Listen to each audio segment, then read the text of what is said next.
Uniform சர்வீஸில் இருக்கவங்களா இருக்கட்டும், இந்த மாதிரி ஒரு சர்வீஸில் இருக்கவங்களோட லைஃப் எப்படி இருக்கும் பார்த்துருப்பீங்களா? வெளியில் போனால் அப்படியே பார்க்குறதுக்கு ரொம்ப ரஃப் அண்ட் டஃப்பாக ஒரு சூழ்நிலை தான் அவங்க இருக்கணுன்ற மாதிரியான தன்மை இருக்கும்.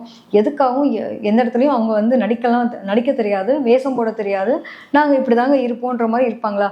இங்கே வந்து வீட்டில் வேஷம் போட்டால் மட்டும்தான் உங்களுடைய வாழ்க்கை, வேஷம் போட தெரிஞ்சாதான் உங்களுடைய வாழ்க்கை நாசம் போகாமல் இருக்கும். ஏன்னா உங்களை பொறுத்த வரைக்கும் என்னென்னா, வேஷம் போட தெரியாது, ஆனால் வீட்டில் வந்து என் ஒய்ஃபு தாங்க எல்லாமே, என் ஹஸ்பண்ட் தாங்க எல்லாமே அப்படின்னு நீங்கள் சரணடைஞ்சா மட்டும்தான் உங்களோட வாழ்க்கை போகும். ஏன்னா உங்களுக்கு வந்து அந்த பவ்யமாக பேச தெரியாது, எல்லா நேரத்துலையும் ரொம்ப ஸ்ட்ரெயிட்டாக மூஞ்சுக்கு நேராக பேசிடுவீங்க. அதனாலே வந்து உறவுகளை இழக்கக்கூடிய தன்மை உங்களுக்கு இருக்கும்.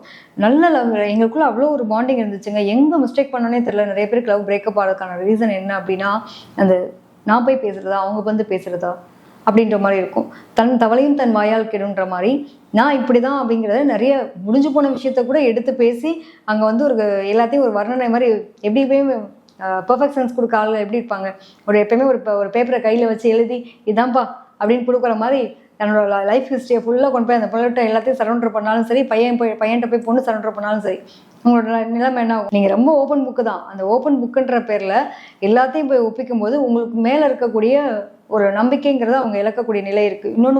இது மட்டும் இல்லாமல் இந்த பாசம்ன்ற விஷயத்த வந்து அவங்க எதிர்பார்க்குற விதத்தில் அவங்களுக்கு கொடுக்க தெரியாது. ஆனால் சொல்ல நடிக்க தெரியாதனால நீங்கள் வந்து ரொம்ப உங்களோட லவ் லைஃப்பை இழக்க வேண்டிய கட்டாயத்துக்கு தள்ளப்படுறதுக்கான காரணமும் அதுதான். ஏன்னா நேர் 7ஆம் இடம் பார்த்தீங்க அப்படின்னா அதுவுமே சனியினுடைய வீடாக இருக்குது. அப்போ உங்களுக்கான லவ் லைஃப் பார்த்தீங்க அப்படின்னா முடிஞ்சு போன விஷயங்களை எடுத்து பேசினா உங்களோட பார்ட்னருக்கு பிடிக்காது. அப்போ எப்பயுமே முடிஞ்சு போனதாகவே இருக்கட்டும். எழுதப்படாத அதாவது எப்பயுமே ஒரு பக்கத்தை படிச்சிட்டோம்ப்பா, அந்த பக்கத்தை திருப்பி படிக்கணும் என்ன ஆக போகுது?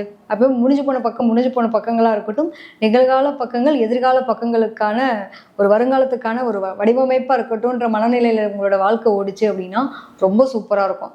எங்கே மிஸ்டேக் பண்ணுவீங்க அப்படின்னா, உங்களுக்கு அந்த தனித்துவத்தை விரும்பி என்ன பண்ணுவீங்க அப்படின்னா, அவ்வளோ சீக்கிரம் அந்த ஈகோவோ விட்டு கொடுத்து நம்ம ஒய்ஃப் தானே, நம்ம ஹஸ்பண்ட் தானே, நமக்கான லைஃப் பார்ட்னராக வரப்போகிறவங்க தானேன்னு அந்த இயல்பான நிலையில் உங்களோட மனம் விரும்பாது அதை போய் பேசுறதுக்கு முயற்சி எடுக்கவே மாட்டேங்க.